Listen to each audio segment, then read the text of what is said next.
Talking to Katarzyna today. I don't know how to pronounce her name. It's Polish, Katarzyna. Katarzyna is a burlesque dancer, a guidebook writer, podcaster, activist, and a feminist, and a lot of other things as well. She came on my show and talked a little bit about herself, of course, and her background, plus burlesque dancing and its interplay with feminism. And then we spent a lot of time talking about Poland and its newly discovered or newly established, let's say, abortion policy, which is super, super weird, considering that it's 2021 right now. And Katarzyna and her friends and other women that are concerned, mainly women, probably some men as well, has started an organization that is called ONT Czechia, the Czech auntie, that is helping women from Poland who want to come across the border to get abortion, because it's not allowed in Poland anymore. So interesting talk, but none of this would be possible without the amazing sponsors. Firstly, Alfred Jobs, alfred.cz or Alfred Jobs in the app stores. It's a job app and a webpage where you can find jobs. Free to use, you're completely anonymous, available in English, Czech and Slovak. And you can set it up so that you only see jobs that are relevant to you. You don't have to browse through thousands of other jobs, and it saves you a lot of time. And a lot of different jobs. They're cool jobs. Every skill level, every education level, everybody can find something for them there. And then the Oat Bar Prague, oatmeals, skier, healthy goodies, juices, sent home, takeaway, open from 8:30 until 3 o'clock. Monday to Thursday, and Fridays and Saturdays from 8:30 to 1:30. If you care about yourself, have food from the Oat Bar.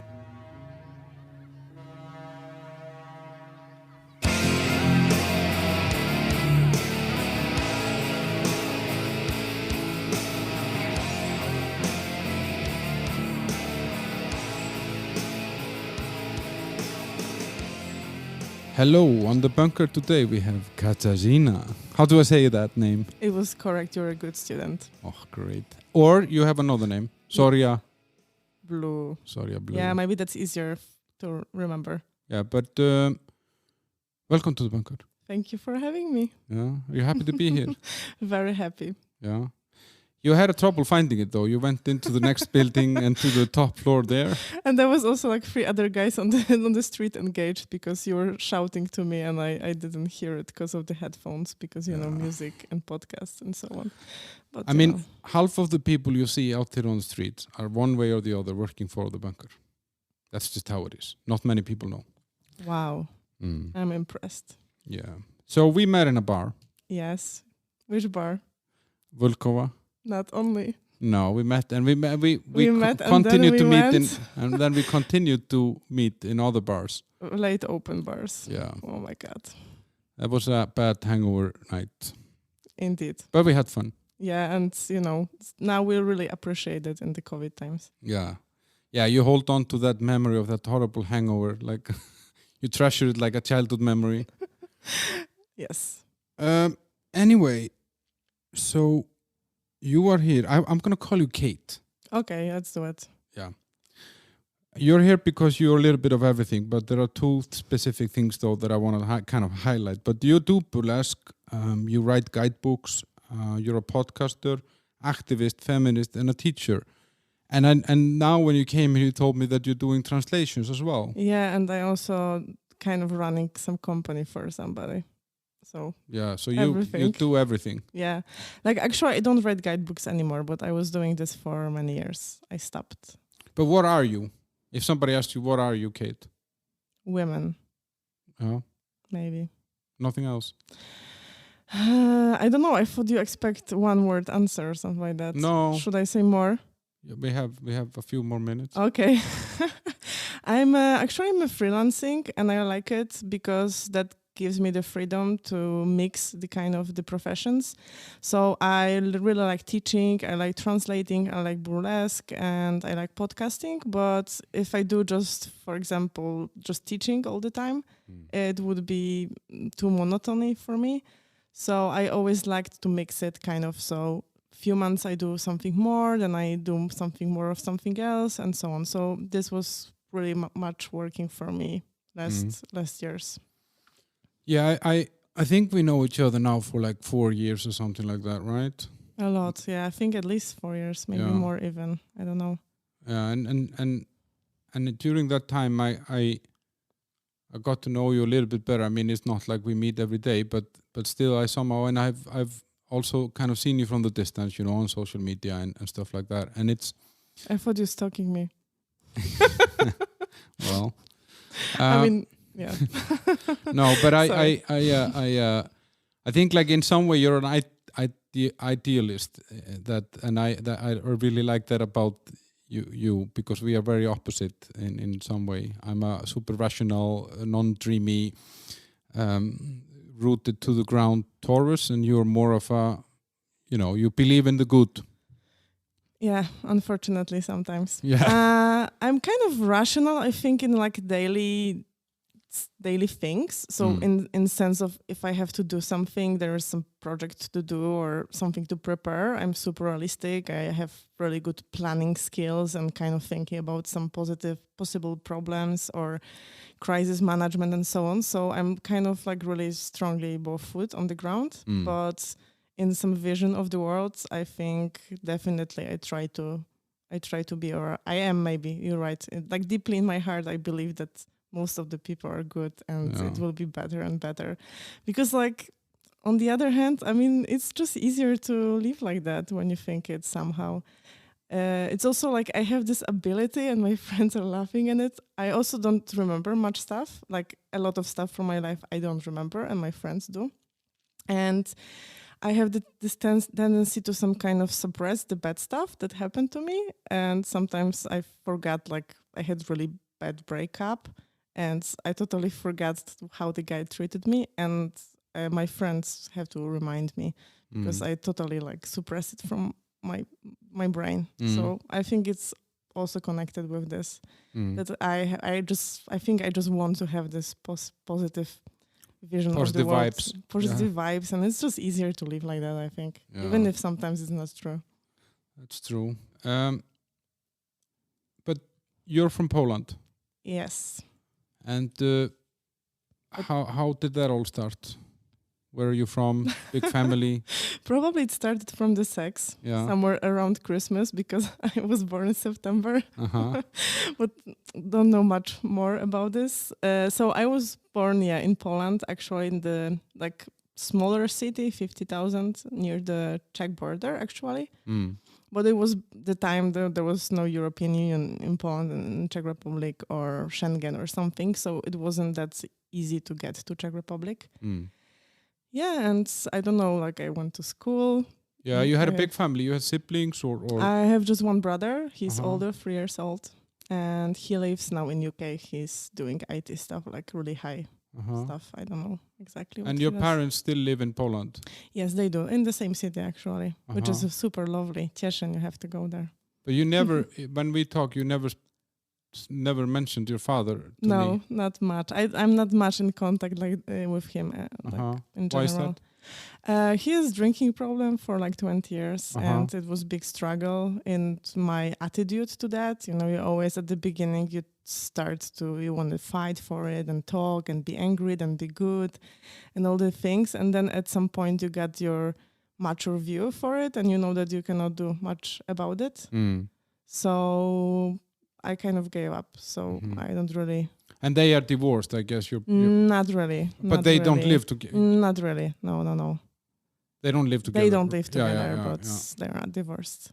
And what about your mom? She has been doing some like NGO work and stuff like that, right? You told me. Yeah. She's officially retired, but she was working in the same company as my father, which is like a private company, and her retirement is not very big, so she's still teaching math, which is kind of funny because all my family is like in math and physics and stuff like that, and then I am. I don't know, like probably I was from the neighbors or something, whatever. And she's very much in. She's kind of taking care of dogs. She's taking the dogs from the shelter, and home and then looking for the new house for there. So every like time a I go, foster care. kind of, yeah.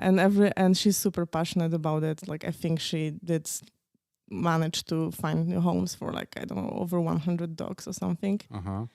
And every time, this is funny, every time I go home, I don't know how many dogs there will be. And she has her own dogs, and then there is +1 or +2 or even +3 sometimes. So you never know who's going to be there. That's super funny. Yeah. And how was it there? You got to school and did some education there? No, you went to Krakow or... Yeah, I went to the like a middle school, we called it. So when you finish, you have the maturity exam and you're like 19. And then I go to university to Krakow to study journalism and media communication, a bachelor degree. And in the second year of this, I started also the Slavic philology with Czech specialization. So I always wanted to kind of come to Czech Republic or... Like why was that? Why was I studying it, or why was Czech Republic interesting to you? I actually don't know. Sometimes this decision you just like. I was living on the border, so there was this film festival which is Kino na granicy, which is like a cinema on the border, and it was really. I was since the beginning of this festival there when it was growing and so on. So I saw a lot of Czech and Slovak movies.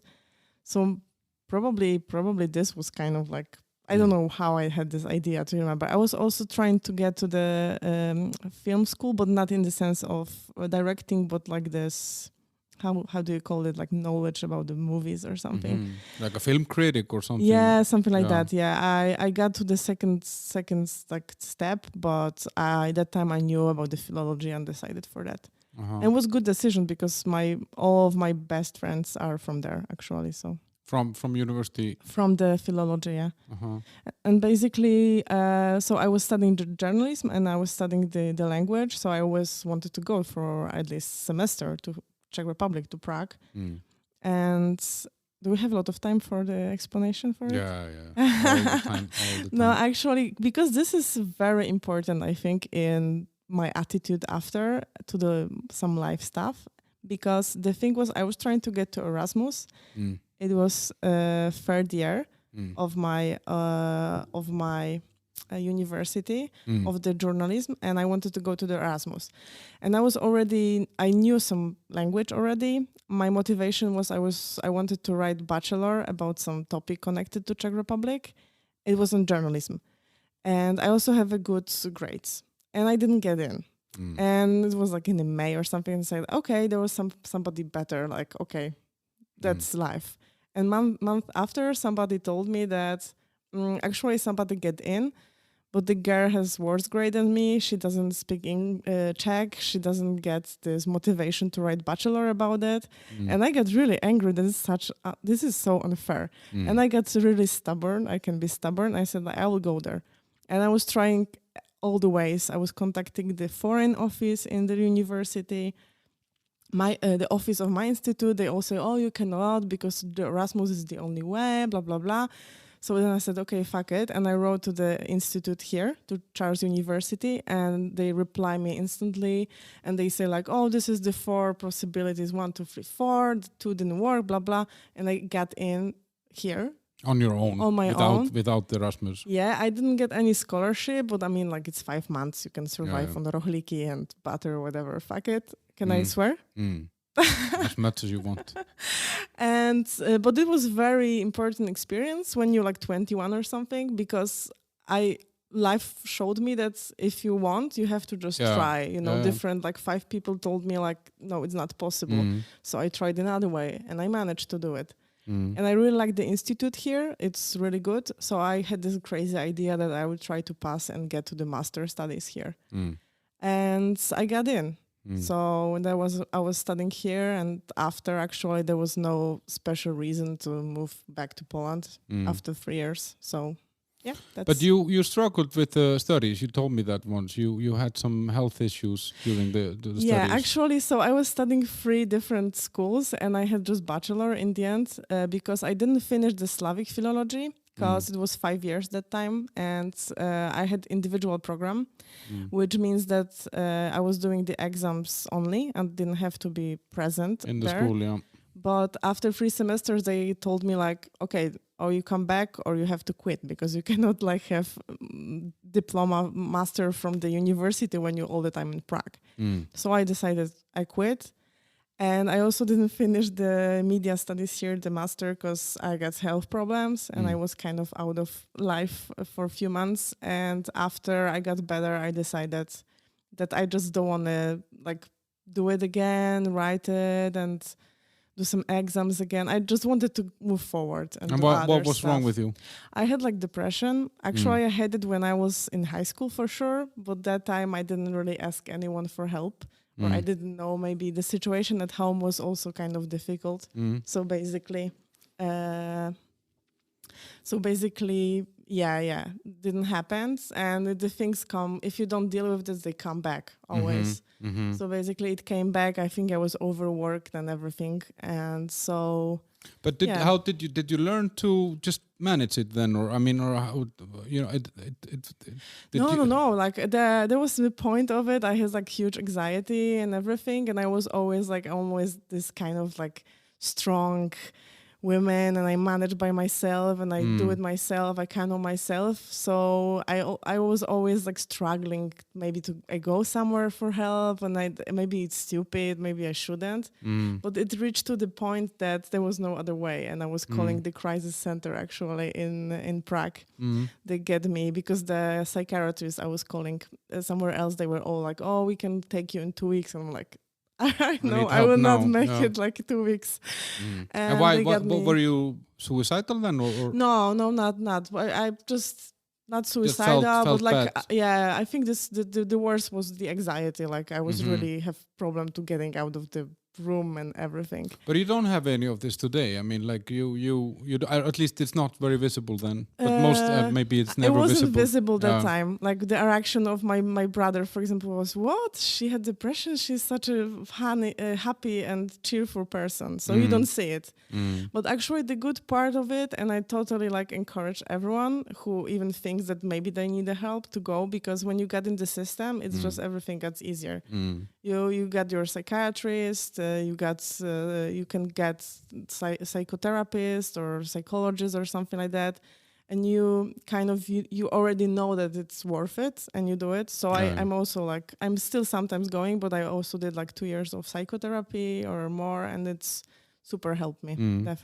Definitely. So I'm super happy for this experience. But isn't it also with this, like when you kind of the most difficult step is to go and get the help. Yeah. Afterwards, it's actually often then you are a part of some process, you know, you get into some work. Exactly, yeah. Of course, then it's not easy because you have to just work with yourself and your shit and whatever. But also for a few years, like I was on the pills and I thought like, oh, my brain is like that, you know, like this chemistry of the brain. And it's just like that, you know. But then I got to the good psychotherapist, and I got really good flow with him. And I realized that it's kind of to learn to work with your emotions. And then you get out of 80% of the problem actually. So I think it's a great experience, and I think actually that everyone at some stage of their life should get like the experience, like not the anxiety and psychiatrist, but like therapy, for example, because we all have some shits from childhood to teenage years or something, and everything, and it's super beneficial, you know. Yeah, and I think like I don't know anyone who went to a therapist and came out worse. You know, like it's you have nothing to lose to go there, you know? I think the biggest regrets people say, and mine as well, why I didn't go earlier. Yeah, exactly. Like why? You know, why suffer so much?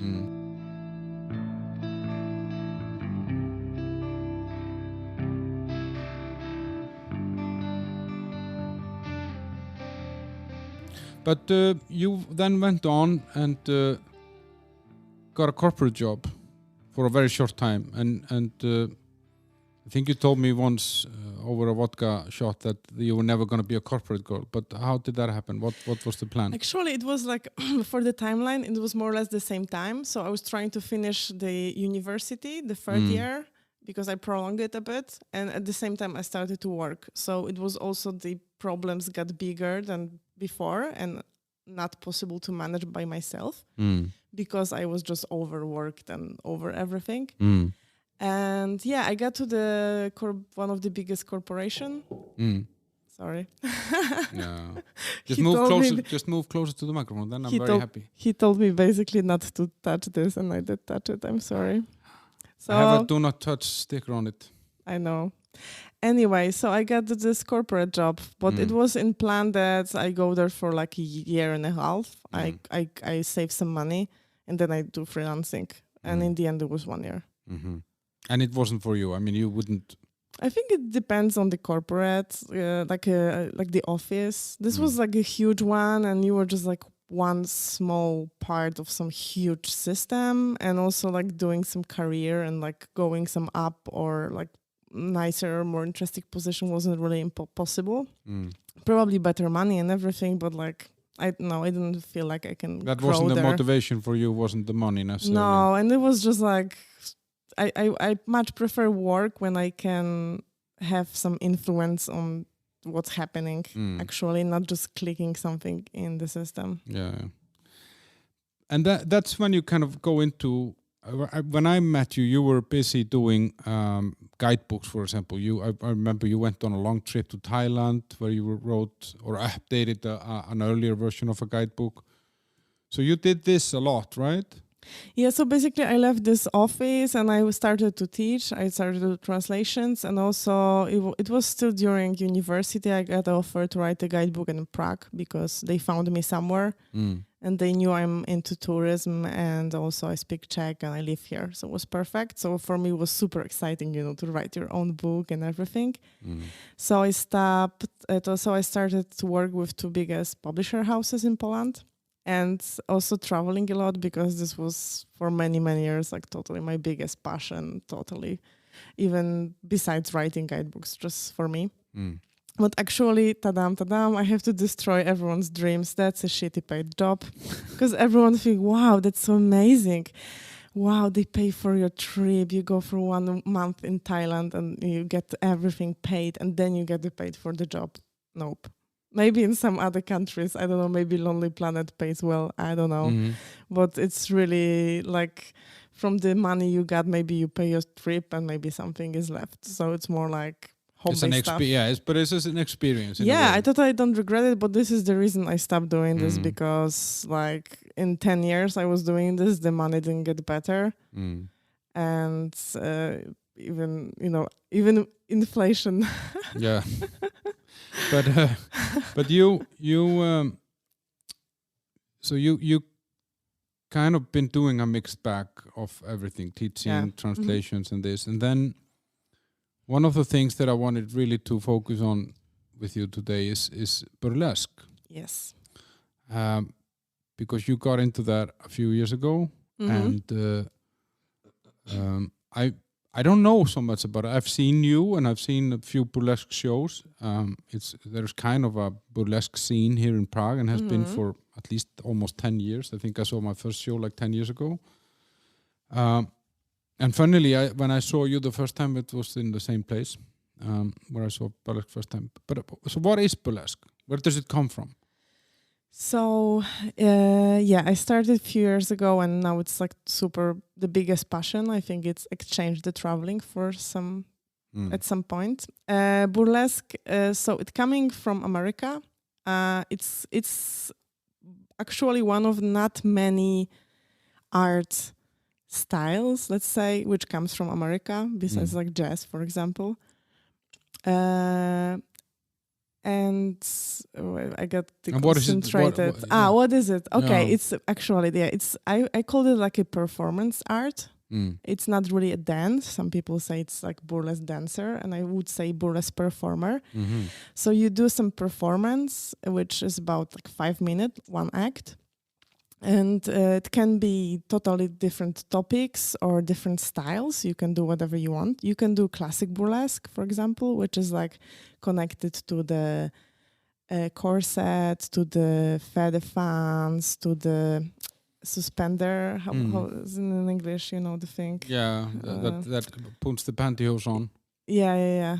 Totally forgot. Sorry. Or you can do some neo-burlesque, let's say, and you can do some latex stuff or fetish or funny numbers or whatever. So you can do basically everything you want in this, and it's you're getting striptease in it. So you strip actually and tease. So you take off the clothes, and the most common is that you always stayed with your panties, and you stay without the bra, but on your nipples or something which is called pasties or pasties with tassels. This is like the thing which is like you can roll it and so around, on. Yeah, and so you're using a lot of body and like kind of sexuality, but it doesn't have to be sexy. Actually, it can be scary. It can be funny. How did you get into it? I mean, what triggered you to get there? So I was living in Žižkov, in the so-called Lower Žižkov, and near. That's a rough hood. Yeah, it's like lower than Vilkova when we met, and I was living in one street there, and around the corner they were opening a bar, which is called Cardinals. It doesn't exist anymore. And we were having house party, and one of my friends said, "Hey, my friend is opening a bar. Let's go there." So I went around the corner actually to this bar, and there was burlesque show, and I totally loved it. It was your first time seeing? First time in my life. I've never heard about burlesque, even like Dita Von Teese, like people know or something. Never, nothing. And I like it very much. So I was like often going there. I was taking all my friends there for the shows. I think I took few dates. Yeah. I don't know what they were thinking about me, but whatever. And so I started to be interested in it. So I was Google more, and I saw this show which is still going on in Royal. Yeah. And in Vinohradska, I think, street. And also I saw that there are some workshops, like semester workshops. And that time it's called Prague Burlesque Academy. And that time it was run by Miss Cool Cat and Angelina Angelic together. Now they have different schools. And so I signed in, you know. And the first hour, I remember one of my friends, she went dressed with, like, it's called turtleneck shirt, you know, like this. Yeah, this that goes up. It was so funny. And every lesson we got more and more undressed. Because at the first lesson we didn't know what to expect. Like, what do you do there, you know? And it was great experience. And I do like kind of 2 semesters. It totally doesn't prepare you for being a performer. Definitely not. You have to, so basically what I wanted to say, it's for everyone. And what about men? Are men in this? Of course. A lot or not a lot. It's minority definitely, but they are. And sometimes it's called boylesque, but not necessary. I call it burlesque because not everyone who you think you look like a man or was born like man identified as a performer, as a man, for example. So then it kind of got complicated. So I kind of say burlesque for everything, also for men or whatever. Yeah. So basically these workshops, they are for everyone. And this is more like kind of connecting to your body, maybe to some sexuality. And it's very good for like body positivity stuff and like body image and just like think good with your body, which a lot of women struggling. And in the end of the second kind of semester, there was beginner's night actually in Bar and Books. When you saw me performing like half a year ago again. And I performed there my act about the teacher. And oh my God, this was so stressful. Yeah. And I totally promise, I literally thought this is the first and the last time. I never expected you were never going to do anything more? I wasn't thinking about it. I was more like, it was super stressful to prepare all of this. But I thought like, come on, it's some opportunity to do something fun. You cannot just get cold feet. So I did it and I got like super feedback from people and everyone. So I felt like, okay, let's try. And I'm a person when I do something and I love something and I don't try stuff for 2 months. If I said like, let's do it, I do it. So I gave myself maybe a year and we'll see. And it starts kind of working more and more and more, you know. And you say it's not like necessarily sexual. But what is it like? Because in some way, I think, as you say, like it always when I've seen it, it involves somehow reducing the number of clothes on the body and showing more. So in some way it's erotic, but it's fun at the same time. I have a really hard time somehow placing this. You know, is this sex work, or is it entertainment? Is it erotic, or is it dancing, or or I said it's art. For me, it's performance art. That's why, because it can be everything. You can do everything with your body. The thing I think we're struggling if it's sexual or not is because mostly women does burlesque, and in general, everywhere women body is sexualized. You know, like in all the discourse, in ads, everywhere. So men bodies are not as sexualized. So this is one thing, I think. Second thing, I think it's a lot if it is sexual, but it's a lot about owning your sexuality, not being that much as sexual objects. And the third thing, not many people know, and they're very surprised that most of the audience, or I think all of the burlesque shows I've been or performed to, are women. So it's not necessarily something which have to get you horny or something. But does it? Do you think it does though? I mean, do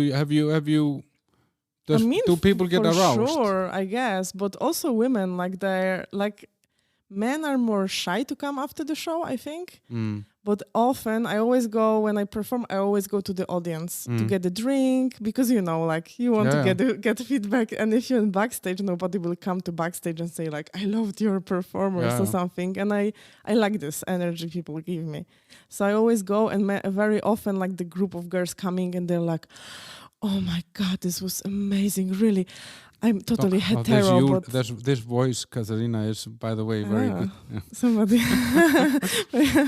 should I read erotic novels or something like that? I don't know.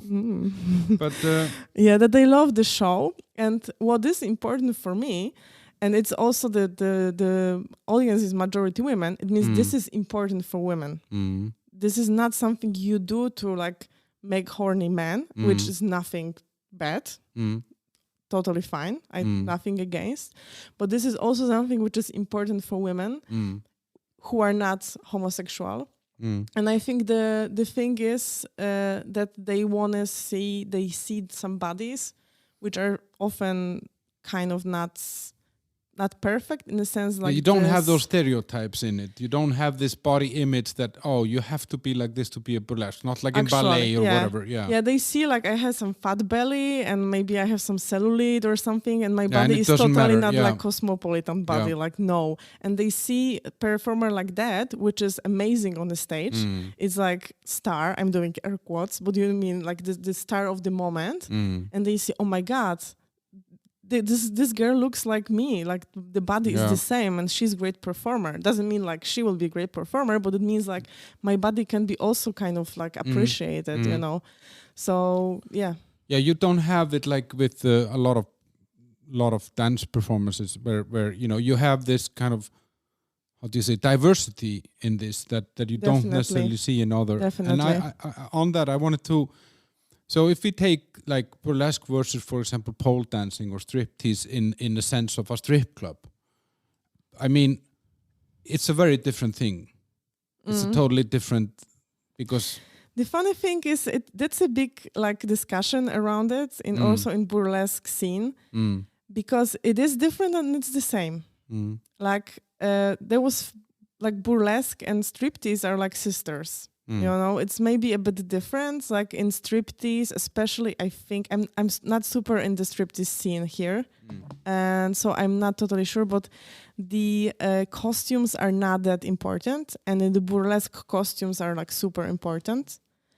And but burlesque, it is striptease. You strip there, but you tease actually a lot. So it's super connected. It's something maybe a bit different, but it's the same at the same time.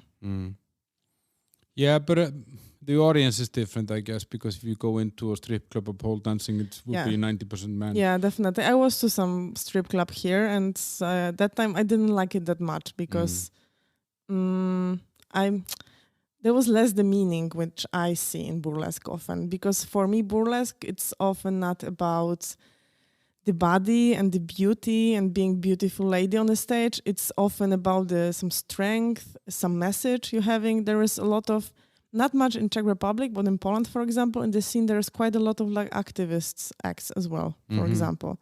So it can be super diverse. It could be funny. You know, you could be somebody, you can see somebody who's fat, thin, tall, whatever. It's more diverse, and I think more people will find something there.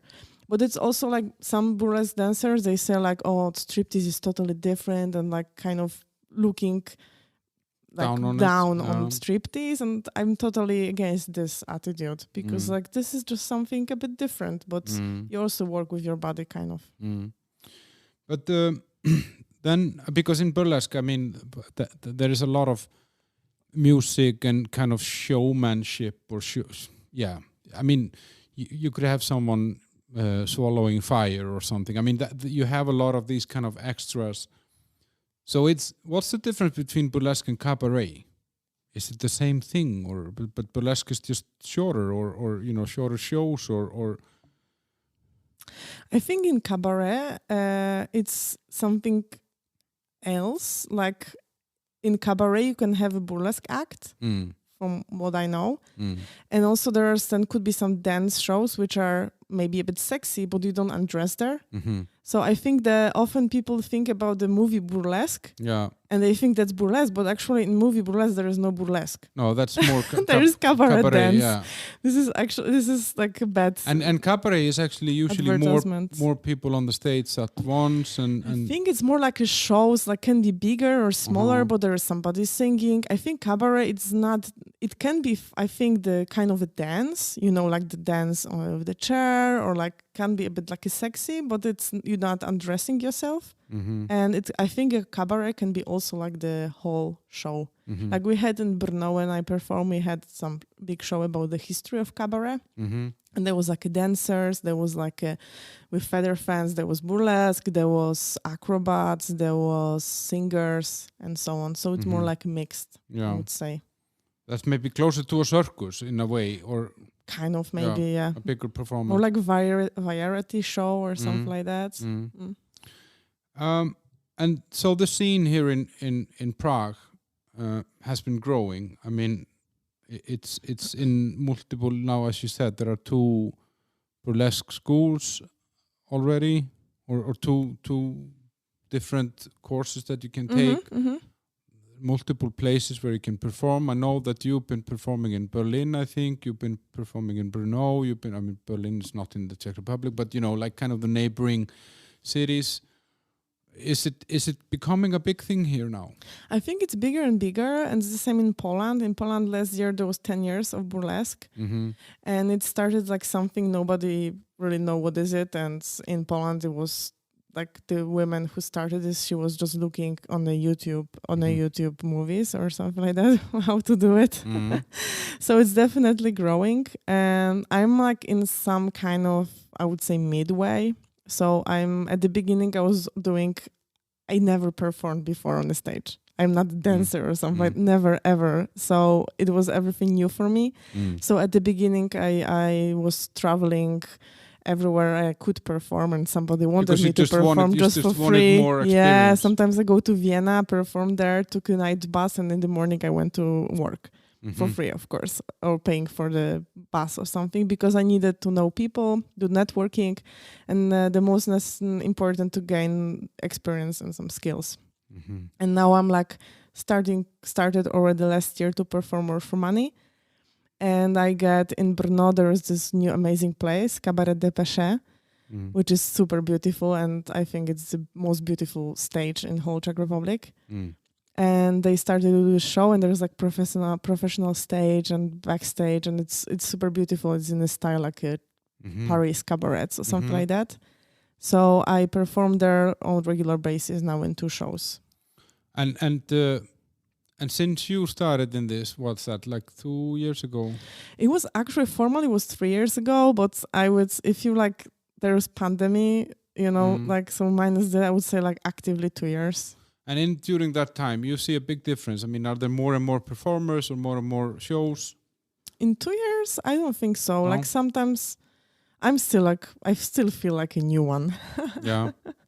So I don't think there are like a bit more, but it's not like much growing. But I think the scene is growing, and the more and more people knows about it. Mm-hmm. And also the biggest show, which is now which is amazing, and I totally recommend it, in the Royal Prague Burlesque. They started Burlesque actually in Czech Republic. It's also growing, and every year it's like more mind blowing, bigger costume, bigger props, and everything like boom, boom, boom. So it got super like professional. So it was professional for many years, but now it's like more and more and more, and you see now everywhere in the media. Or maybe I'm in burlesque bubble and I feel like everywhere in the media there's burlesque, but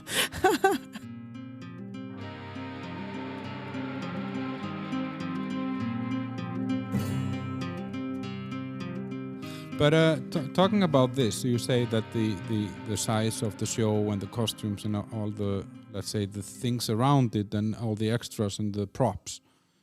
I've seen you do a show. I think I saw a video of you do a show where you use a bathtub.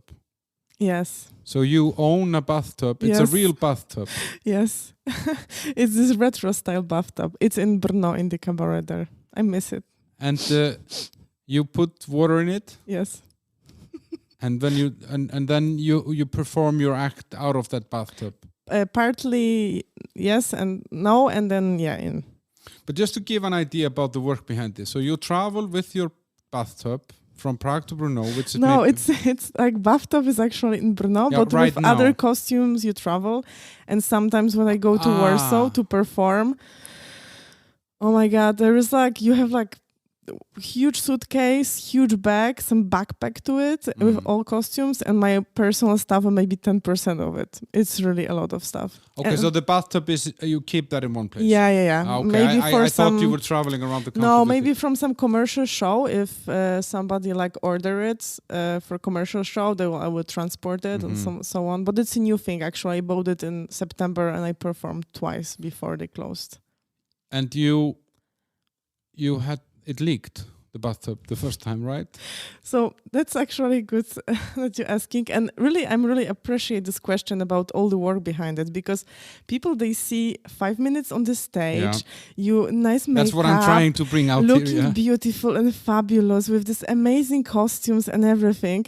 But like outside of this, when you burlesque performer, you don't have like staff or something like that. Like you don't earn that much money to have staff. So basically you have to have your own idea for the number, what music, what you want to do, what will be the topic or theme of it.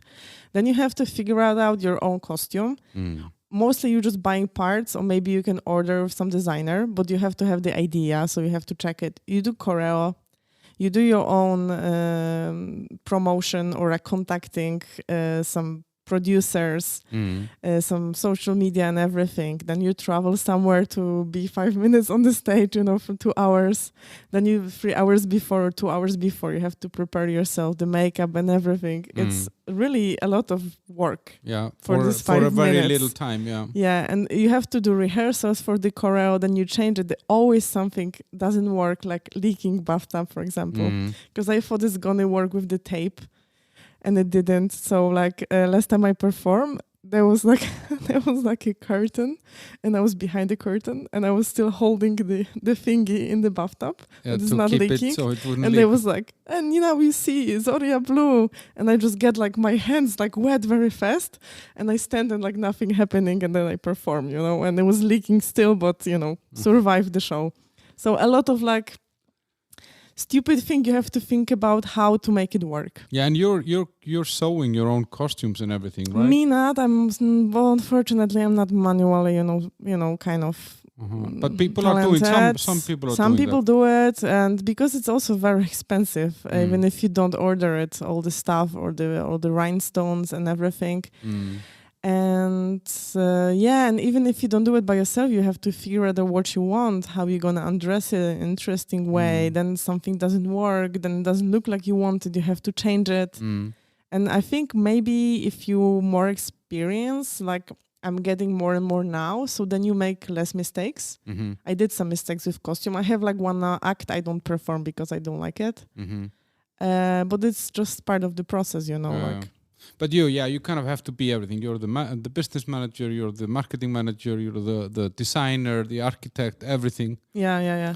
And this is also for women who do it full time. I don't do it full time, but even if you do it full time, you very often do it everything. So that's kind of empowering, and that also means that you have to be kind of like strong personality and know who you are, what you want from it, or kind of trying to find it to make it all work. Because it's not that somebody will come and say like, oh, you do this with this, with this, with this, and then you just repeat. You have to have it in yourself. You have to have the idea. You have to have the... Yeah, there is no higher authority that is telling you how to do it. There is no director who will do it. You have to be your own director. And what I'm talking about that, what like now... Because I remember when you told me that you went into this course, and I felt that when you started this, then I felt it was more like you just wanted to try it. It was more for fun, and it was interesting, and so on. And even when you started performing, I kind of wasn't sure that you would go on with it somehow. Me neither. Yeah, but what do you want out of this? Where how do you see this go? I would love to do it like professionally. I'm not saying full time, but still, even you do it full time, you can still do it some other maybe stuff. I'm still feel like I'm totally at the beginning, even if I put, oh my God, so much time, so much energy, so much effort, so much money in it. Wow. So even still, I feel like kind of a lot of ahead. You still have a lot to learn. You always have, I guess, but I don't know. Like there's some stuff some new shows happening, and then maybe I don't know. We'll see. And this, because I know you are, as I said, you're a podcaster, activist, feminist, teacher, translator, burlesque dancer. How is the relationship between feminism and burlesque? That's a great question, because this was my struggle at the very beginning, because I always, or for many years, I was thinking about myself as a feminist, and this was, I saw in burlesque like 90% of feminism, and the 10 was kind of bugging me, because it's still you kind of objectify yourself maybe. But then I think it through more and more, and I don't see it now. And I think burlesque is super feministic. Even if the people think like you're doing something when you undress yourself, it cannot be, because people think like, oh, feminist has to be ugly with no makeup and not shaved legs or something, which is fine, not wearing makeup and not shaved legs, like whatever, do whatever you want. But it's hard people to put you in this stereotype of feminism. And it is because it's very empowering. It gives you the power over your body and your sexuality, and you're not the object on the stage. I think you are the one who rules it, the situation. So this first thing. Second, as we mentioned before, most of the audience are women, and women needs to see different bodies, which looks great and are great performers. Because for me, burlesque, it's mostly not about the looks, but it's about the power and energy you have. Maybe energy, it's the best. This is, for me, it's like working with energy on the stage. What can I get it from myself there and take back and so on. So if you have kind of the charisma energy, I believe it doesn't matter that much how do you look. Maybe it's a bit different than if you do more like totally commercial stuff, like some company evenings or something. Maybe they want somebody who looks like more like this stereotype of perfect women for it. But for burlesque show and even the careers, there are many performers who are big or thin or small or black or men with dress or something or transsexual or whatever. There are drag queens in this as well, right? Yeah, kind of. I think it's a close thing, It's not the same, but it's very, very close, definitely. So, yeah, I think it's totally feministic. That kind of connects us to the other thing, which I know that over the last, let's say, few months or since last autumn, I think you've been very active with, which is that back in your good old home country, Poland. I call it Prince because of Prince Polo. We have this Prince Polo chocolate in Iceland. It's the biggest chocolate ever since the 50s, you know. And when you buy Prince Polo next time in Poland, it's manufactured in my city. Do you know that? It is. I have to go on my pilgrimage. It was Olza company, which is the river, and now they bought with some bigger company, but it's in my city. Really? Mm-hmm. Guys, in Iceland, we have a woman from the city where they make the Prince Polo. Yes, and my childhood friend, her mother worked there, so she had a lot. Wow, that's a dream life. Yes. Anyway, in Poland, but they have been doing some really interesting things there, and so basically, if I understand it correctly, then as of November last year, then the Constitutional Court of Poland banned abortion. And the government, by the constitution, has to enforce any instruction from the Constitutional Court. Yes and no. So the thing was before the end of October last year, we had something which it was called abortion compromise, which was made in 1993 between, let's say, government and church, more or less. And abortion was legal only when it's after the rape, and it's like an incest or something like that. So, like, I don't know, with your brother, etc.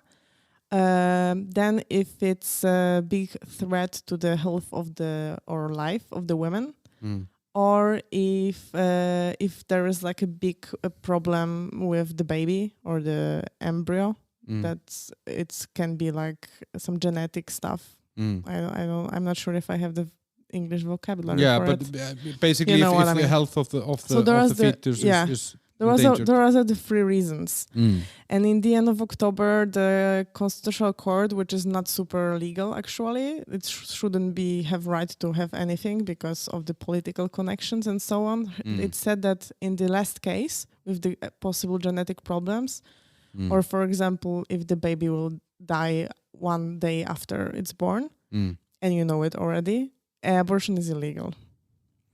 So on the argument that it has the right to be born and it has to be right to be baptized and buried, right? More or less something like that. That it's like a life, more or less. Yeah. Which is okay. That's maybe just the low stuff. Yeah. So there was like this protest because they were trying to do it for many years. So we had it's March now. We have still protests in Poland. Yeah, but wait, take me back a little bit.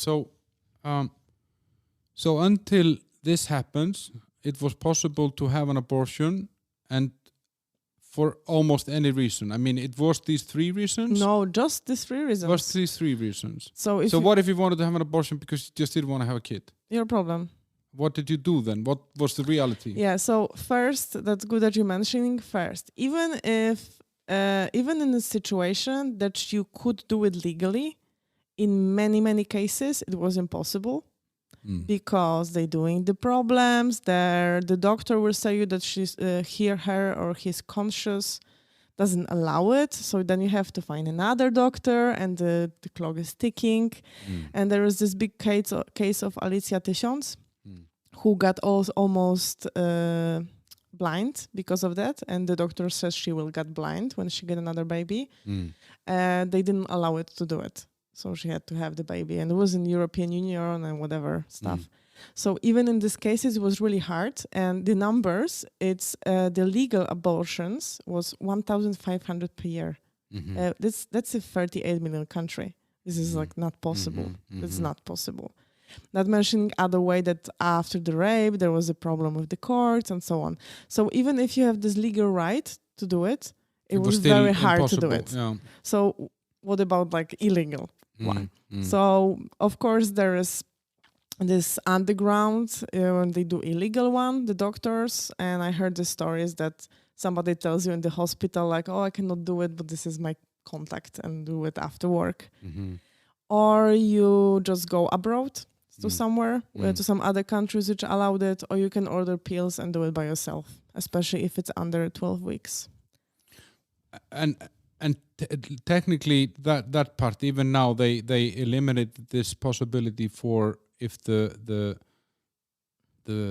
embryo is or the fetus is unhealthy or has no chance of living.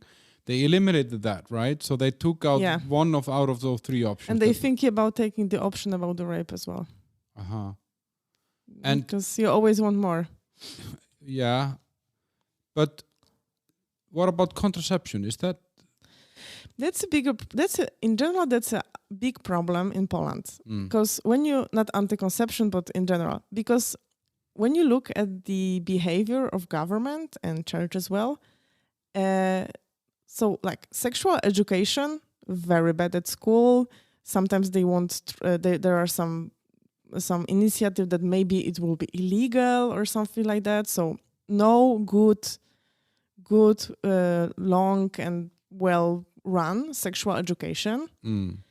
Contraception, I guess in big cities, okay, in smaller problematic. The pill after, only on the prescription, which is like, what?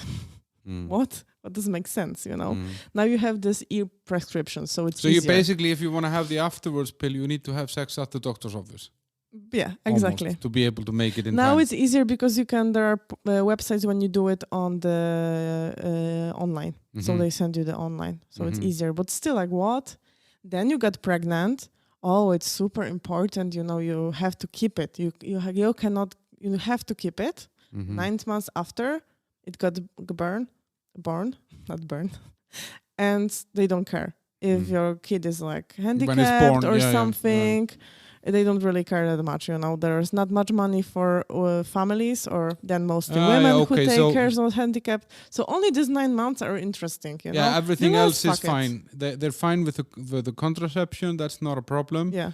Then, you know, okay, they just want to make sure that anyone who gets pregnant goes through and has the child, and then they don't give a shit what happens afterwards. So they don't give shit what happened before or after. Just the 9 months are important, which is absurd, because if you're against abortion, do everything to prevent the abortion.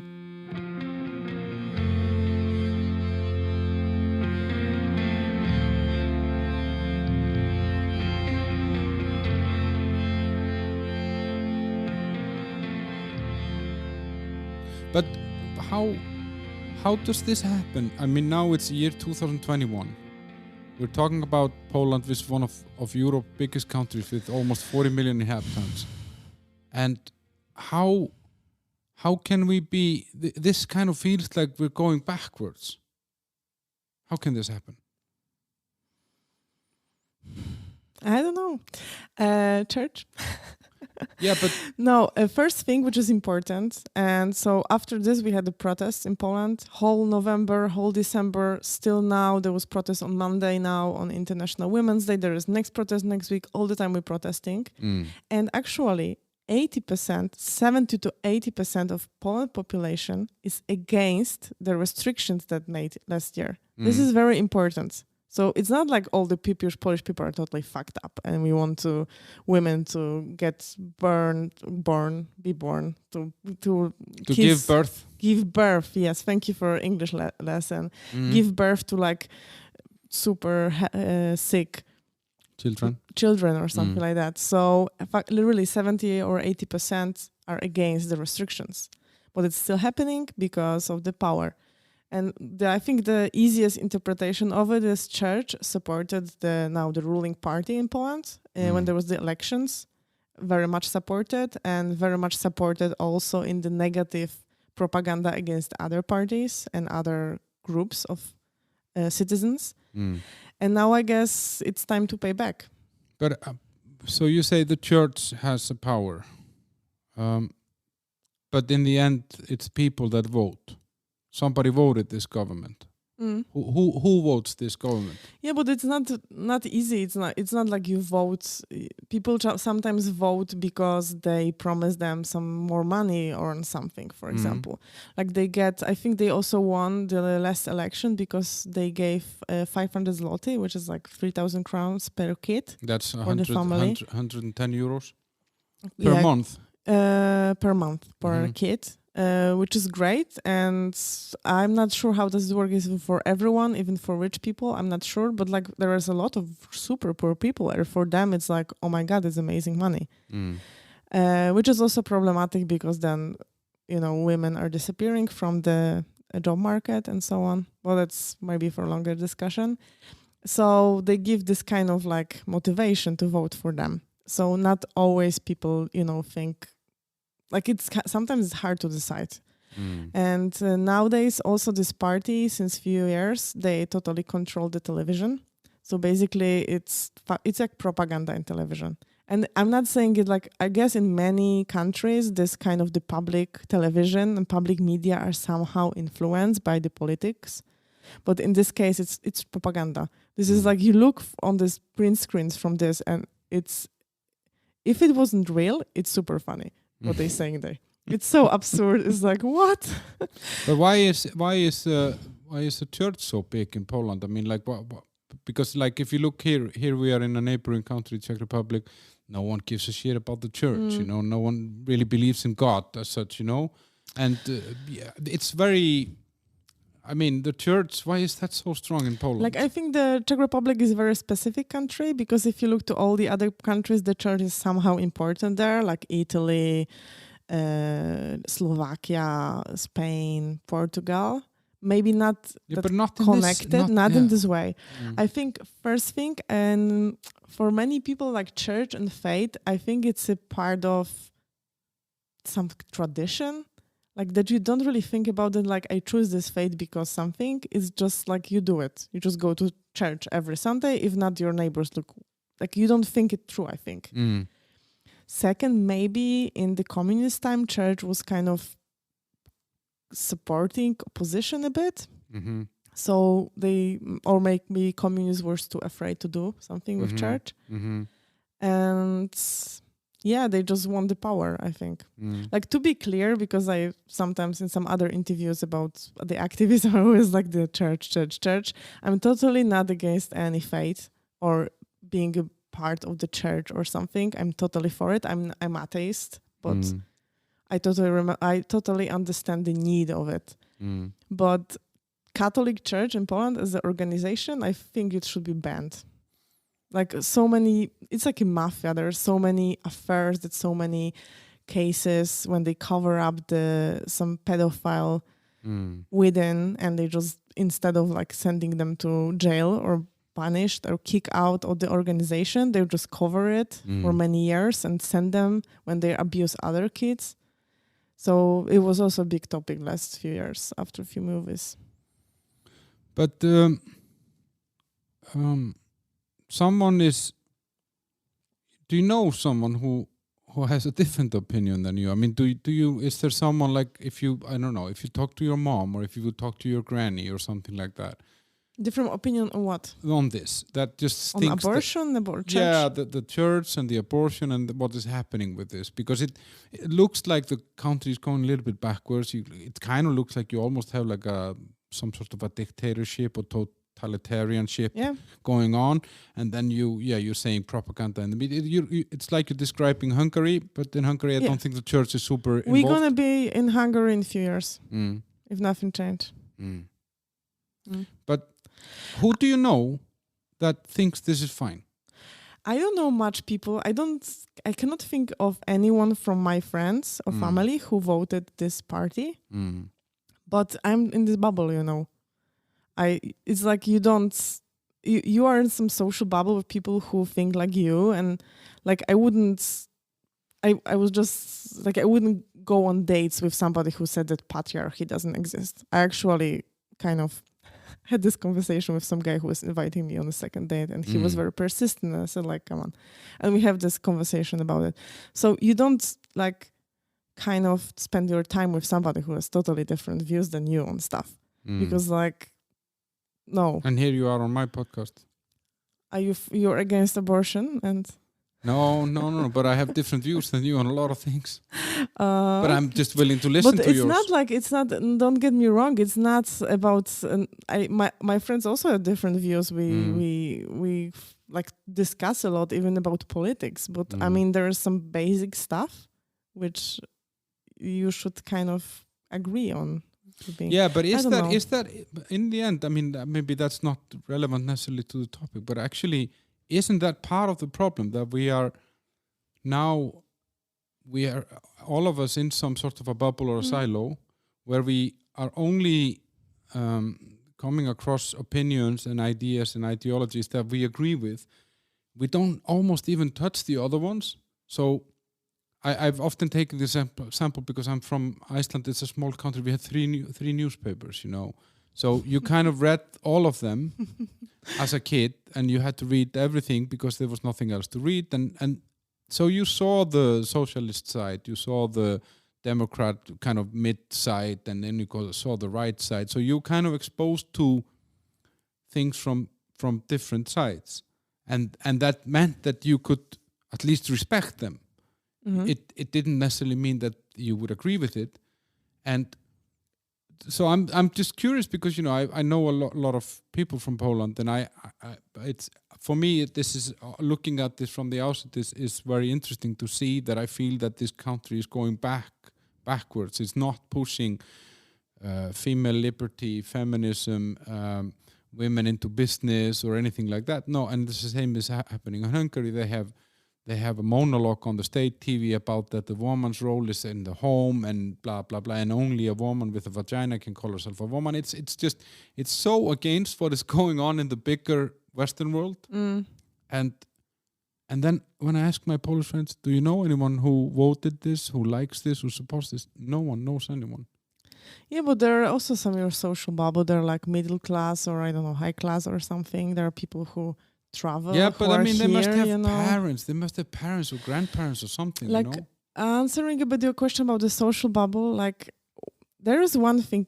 Like for example, I can very happily like discuss about some idea about some economical stuff, let's say, or how to manage COVID or something, blah blah. But I won't discuss much stuff with somebody who is openly racist or sexist. Or any other homophobic or something, because this is like I don't want to have friends like that who are homophobic. This is because this is the basic values you have to agree on, like that all the people are equal. And if I don't have this basic value, like it's really hard to like what I don't want to like. Sometimes I had fights about it or something, but you know what I mean, like. I can discuss about some other stuff, how to do something with this or this. Yeah, but there are some fundamental values that you feel that you need to have in common. So, but it's a very complicated topic. Yeah. I'm just curious because I always hear this, and I ask my Hungarian friends and my girlfriend, so who voted this guy in Hungary? And I don't know. And then you see the politics here in the Czech Republic. You have a alcoholic president and a corrupt prime minister. And then you ask who voted them. I don't know. And still, these guys got voted. And then, like, someone must be voting them. And I'm just curious like about my who. family is not religion, for example, and it's more like against and stuff like that. So I don't know. But you left the church, or you tried to leave the church. Tell me how that was. Yeah, because in my case, actually, so the thing was I was baptized. Yeah, and automatically you get into the church, right? Like automatically, your parents has to take you there. But my parents, the last time they was in church actively when they get married. That was the last time, besides some funerals or something, but like to go to church. Because it was like 70s in Poland, so this is what you do. You wanted to live together, you get married. Nobody really think it through that much. And then I asked my mom why I was baptized, if they were not believing in anything. And she said that she did it because she was worried that maybe I will be kind of having problems when I will be in school or something like that. So that's why she does it. But then I didn't get any education. We have these religion classes when you go to school. And I wasn't sent there. My mom asked me if I want to go. I said no, and I never went. And I was the only one in my school who didn't. And I didn't get the sacraments, or I've never went to the to church, like to pray or something. I have nothing connected to this. Like I'm totally not an active member, but I'm still as a member of the church. And this is why when you read the statistics in Poland, there is 95 Catholics, but I was as well this Catholic, 95%, yeah. But I was also in this 95% before. So yeah, I decided to get out last year. It was too much for me. I don't want to have anything. That's a complicated process, right? Yeah, you have to go to this priest with the paper, and he has to convince you that not, and then you have some few weeks to think about it, and then you go again. But I kind of convinced him on the phone that I don't have anything connected to this organization, and he actually told me that I shouldn't be saying organization. This is not organization. This is a church or something. So he treated me like a small kid, actually. But they try everything they can to keep as many members yeah, in. Definitely. I had this quite smooth, but I have stories that somebody was calling police. But behind all this abortion issue and this is the church and religion, in a way. Yeah. You have a burlesque show that you do in a nun outfit, which I am a personal fan of. Why is that some sort of a provocation to your roots in a way? Yeah. When I was thinking about this number, it was an idea of my friend actually, and I was thinking it was with my Polish heritage kind of way, and playing with this. It's a bit fetish number, so there is a nun there. I have a whip and something like that. So definitely playing with this. And I always joke that I have a way to get to be the most famous performer in the world. Because if I perform it in Poland and somebody, have problem with this and I go to court and I go to jail for it, then, I will be famous. But for now I perform it a few times in Warsaw, nothing happened. Maybe next time. Yeah, you can get almost to jail or to court for something. Yeah, like that because I saw this. They take all insults to the church and to religion very seriously, right? Yes, that's crazy. But a little bit back on the abortion thingy. So that has been protested since November, and obviously the neighboring countries, they don't have those rules. There it's much more liberal. And in the UK, I think you can go up to 24 weeks for an abortion, 12 weeks. I think it's the latest in European Union. But this is just like 2% after 12 week or 15 week. Yeah. So it's very rare. Yeah, but it can happen for some specific reasons. But and you with the other Polish women here in Prague, you created an organization. Yeah, actually I became activist in the end of October. I was always kind of like sensitive for human rights, and maybe probably it's already you can see from this interview. And actually when I was 6 or 7, I had like a magazine made by myself and copied on my parents' photocopy at work, which was like the Club of Friends of Barbie and Animals. Yeah. Yeah, and then I was in Scouts, and I also support Amnesty International with some translations. So I did always like very close to this stuff. And when the protest started and I was here, I got really like angry and frustrated and kind of powerless. Like I cannot go even to protest on the street. And we kind of met online, like 15 girls who was the same attitude, and we started this project which is called Ciocia Czesia, anti-Czechia, let's say, Czesia. It's a name, Polish name, Czesia, that's why. And we kind of give support to women or people who needs help from Poland, who needs abortion here. And so we mostly, like our main job is to inform. So they write us and we say like what's possible, what to do, where to go, how much is it, what do you need with COVID, and so on, so on. And like also some arrangements like where to stay and yeah, especially now with the restrictions on the border, it's always very tricky, everything. But sometimes people write and they just ask, how is it possible, and then disappear. Sometimes they ask, but then they decide to order pills, because it's kind of, especially in the first few weeks, it's the easiest way. You order it online. There is like a page, Women Help Women, and it's free. but there is suggested donation 75 euros. I think it's because of the law, cannot sell pill just like that. And you do it at home with some instructions. And some people, they get the information and we know that they go to clinic. And some, they also need sometimes help, like some of our volunteers help with the car or something like that. So, So it's kind of an active help. It's not like you're not collecting just money to send somewhere or something. You're actually talking to the people. This is our main thing, So first month of our existence, we were doing a lot of research. What's possible, what now. It's a bit tricky with the law, or it was, and it's still. And now the money we support, this is only, we all work for free. And the money we collect, this is only for people who are in bad financial situations. Because, sometimes not everyone who gets pregnant have money to pay like, 250 euros, I think it will be in here, and to travel and now pay for a PCR test and everything.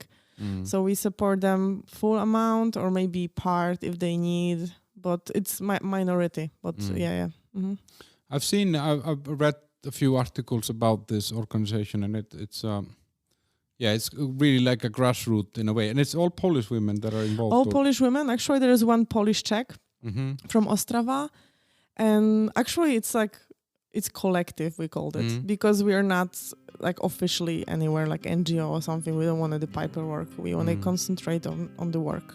So, okay.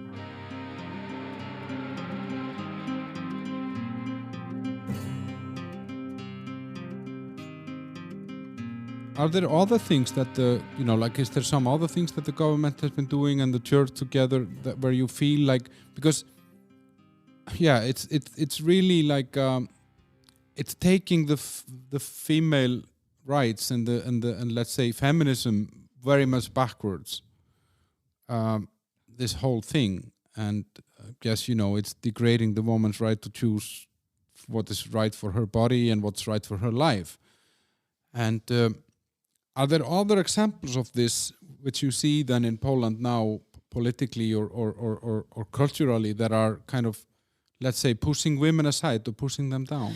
Definitely, but this actually happened in Czech Republic as well. This was like, if you followed on Monday, there was International Women's Day, and there was like a lot of greetings of the prime minister or president or whatever other people in public figures, and you read the greetings, you want to kill yourself. Thank you for being so beautiful or supporting and suffering for us and blah, blah, blah, blah. This is just like, what? We are in 21st century. This is like you thanking us for being beautiful. This is the main role of women nowadays still. Oh, okay. Definitely it's a lot of the same problems. And here, like in Czech Republic, it seems to be like more cool and less racist, which I don't think it is, than Poland. The big difference in Poland with this, it's people are more vocal and aggressive sometimes. So I don't think they're more or less racist as Czech people. This is the Czech people doesn't have to need to like show it that much. And with women's rights, for example, in Czech Republic, there is 20% pay gap, which is one of the biggest in the European Union. Yeah, but so But now Poland has taken this step with the abortion. I mean, is there something? I mean, will do you think that it will get worse? I think it will get worse, but also as an idealist, I totally believe in this energy with it created, because really people got so pissed. It was like they were collecting the drops for last few years in Poland.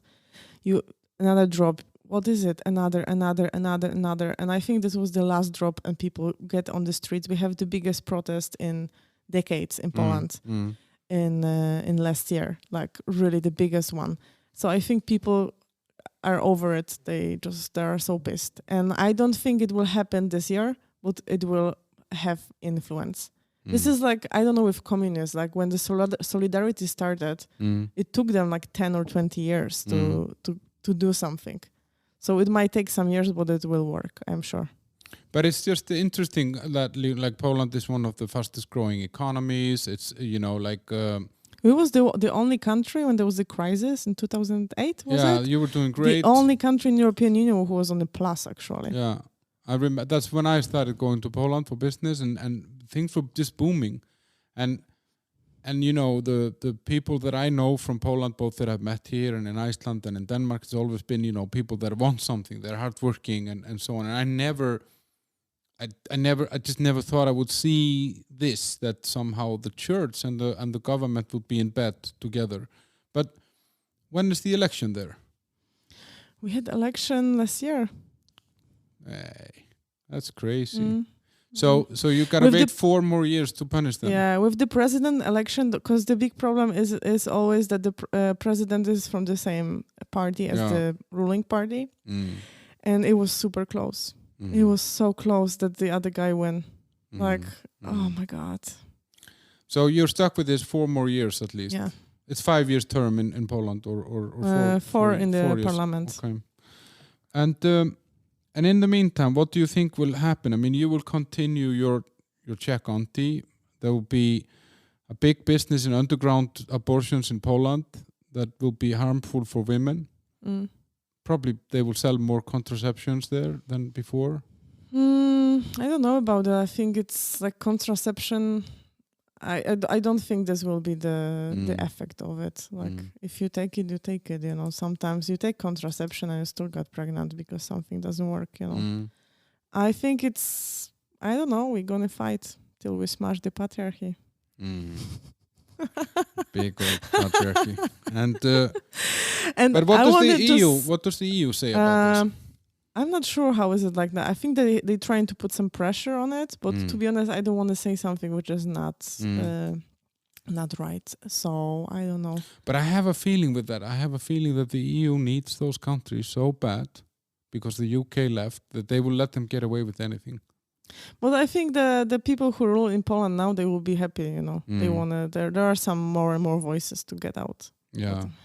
Yeah, I think that's going to be the trend now, unfortunately. Or fortunately, I don't know. I'm not a big EU fan, but I actually don't really care. So this, in some way, you know, like I was thinking before we talked here, and then I was thinking, okay, can we talk about abortion and burlesque in the same thing? And we kind of came to the mutual conclusion that it's just a different side of the same thing or same matter, which is female feminism and female rights. Yes. And how do you see that developing? I mean, in the light of this, I mean, it's going to get worse. Is there something specific that you're worried about that, you know? In Poland? Yeah. I think it's going to get worse. It's like a Handmaid's Tale coming. I think that's the wet dreams of the ruling party, the Handmaid's Tale. I will see. But are they talking about something now that they want to change something? I mean, I don't know. I to be honest, I don't. I think they don't give. They don't give a shit about the protests. I think they just don't care for now. And I guess you're not gonna move back home to Poland. No, but actually that's not for the reason. I'm here in Czech Republic 13 years. So I got my citizenship last year actually in summer.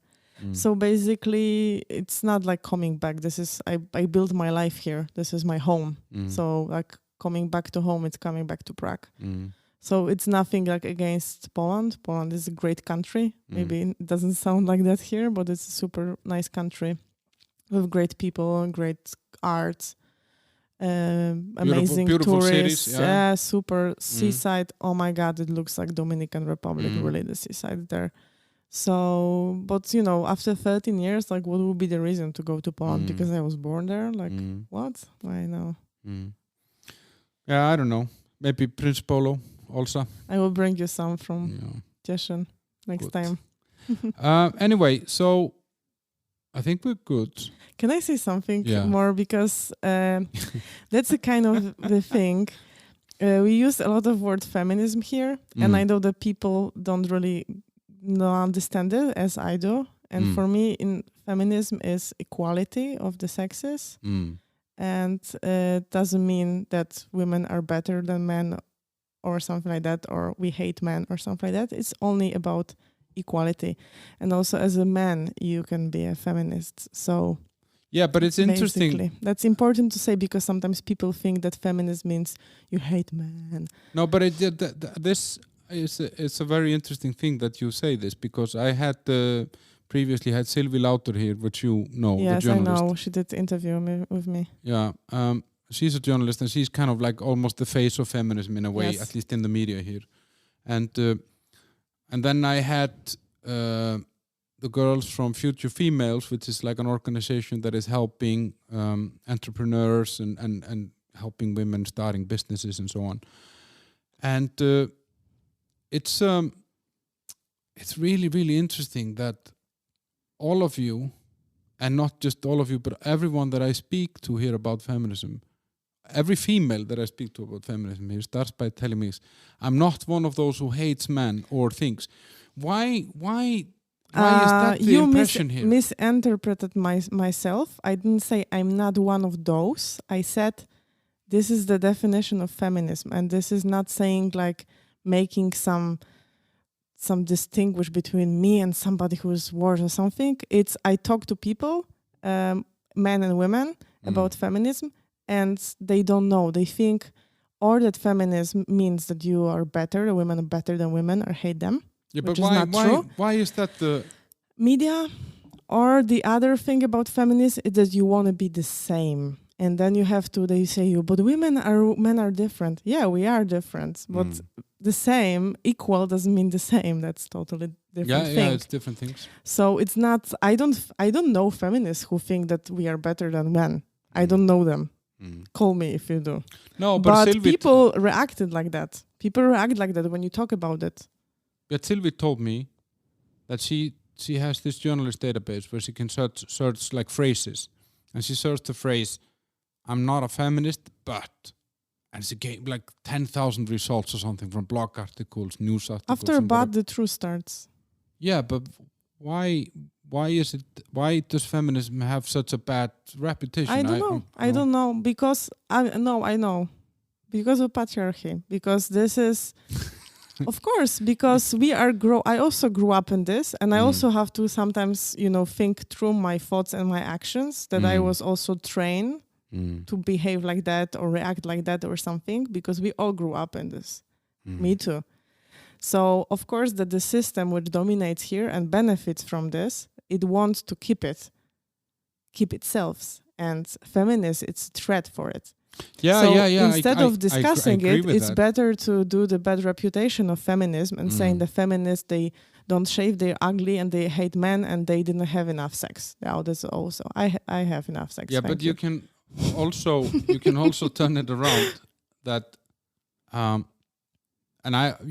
where are the moms now? You have 2, 3, 4 generations of moms since the liberation of women, let's say, that started maybe in the 60s, 70s around Europe, and we had communism here, but during communism women were very much participants in the workplace and so on. I mean, it was and actually Sylvie told me, so that I quote her once again, she told me that that's one of the reasons why feminism became a bad name, because communists made women work, and that's kind of, they put feminism and communism in the same box because it was like all the women out working. But I could turn it around, because you say patriarchy, and I totally agree with you. As man holding all the power, obviously the system by nature will try and defend that power.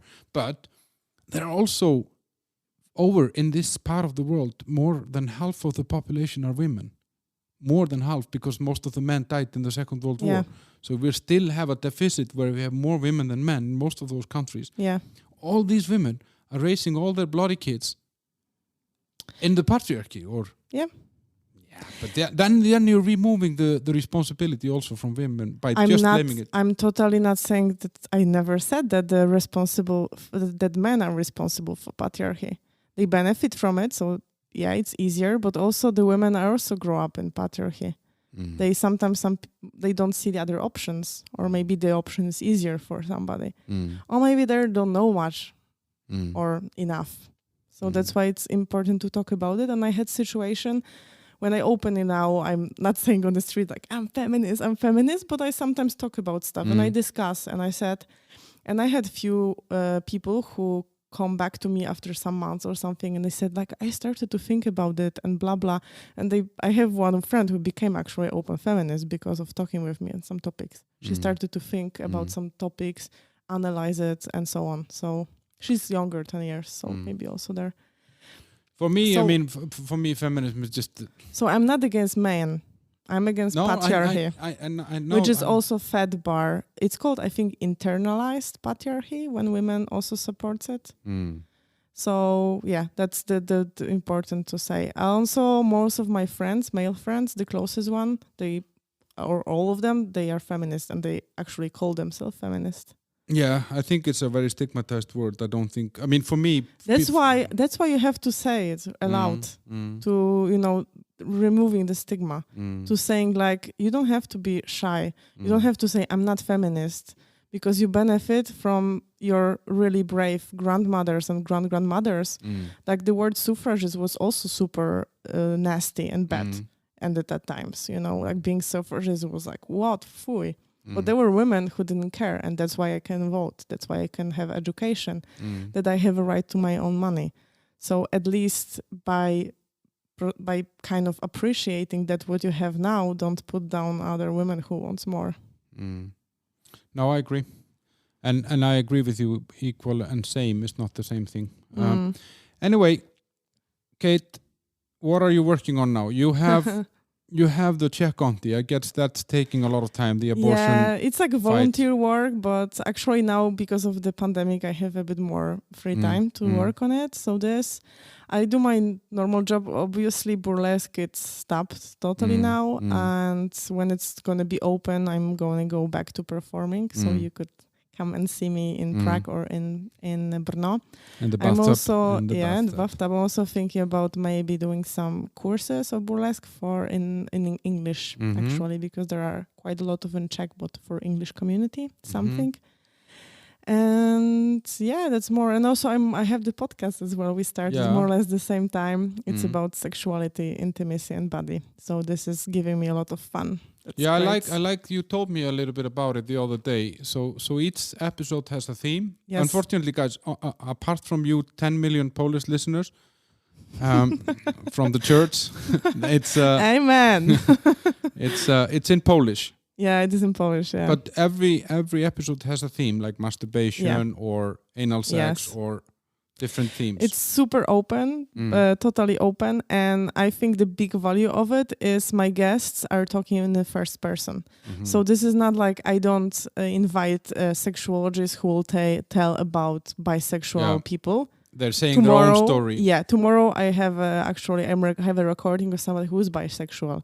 Or I have the anal sex episode. There was a couple and they were talking a lot about their anal experiences and how to do it. And the guy was actually bisexual as well, so he has also experience with men. So I really care much about this narrative, which is I narrative, not she or he or they. So I think this is very big strength of it, and people got super open about like episode about masturbation. Guy telling me like the weirdest place you masturbate, and I was like, toilet in the train. Yeah. He was telling some stories. Yeah. So if you speak Polish, it's called przy zapalonym świetle. Yeah. I was hoping I would be invited on it, but I guess I gotta learn Polish. No, you first. have to learn Polish. Sorry, it wouldn't work. But okay, so where can people follow you? You have an Instagram account. Yeah, it's Zorya Blue with Y. So it's Zorya with Zeta. Yeah. Z-O-R-Y-A. Yeah. Blue, like color. Yeah, and you have a Facebook as well. The same. The same. The same. And I have also Instagram of the Instagram of the podcast, but you know. Yeah. Przy zapalonym świetle. Yeah, but the main thing is Zorya, where that's where people can follow up on everything. Yeah, and there are also like the tags for the other projects I'm doing. So if you go there and follow me. And what about the Czech auntie? Because now I know that there is some charity going on, selling T-shirts. Oh my God, we have the most beautiful merch ever. I love this T-shirt. I know it's stupid to say because I'm part of this, but it's so beautiful. And it wasn't actually my idea. Somebody approached us, and it's a T-shirt which is fair trade T-shirt, 100 cotton, so it's good quality. And you have this graphic, this art on it, which is designed by 19 Czech and Slovak artists. And it's kind of like a puzzle, so each artist has some space and can do something in this theme. And in the middle you have this thunder, lightning, lightning, not thunder, which is the symbol of the protest and this movement. It's super beautiful, and it costs 100 zloty minimum. What is that in euros? Euros 21 and 600 crowns. We normally send it to Czech Republic in Poland, but now we always also have some orders from Canada and US and something. So maybe we'll ask you to get a bit more for the delivery, but it's possible to send it, and it's super beautiful. And where are the pages to follow this, the Czech auntie? Oh my God, this is Ciocia Czesia, the page CIOCIA. CZESI. Everyone got lost, me too. Okay, I will put it in my and episode if you go thingy. to Zorya Blue, I think it's there as well in some post, or you message me or something. This merch is super beautiful, really. I would buy it even if it wasn't charity. Promise. So guys, listening to this, wherever you are in the world, just check this out. If you believe women should have the right to decide if they're gonna have a child or not, then you want to buy this T-shirt because it's a good cause. And I've seen those T-shirts. They actually look really cool. I was hoping that she would bring me one here free of charge, but of course she didn't. So we got your social media profiles. We got the Czech auntie, your podcast, so that my millions of Polish listeners can tune in. And then I think we're kind of done.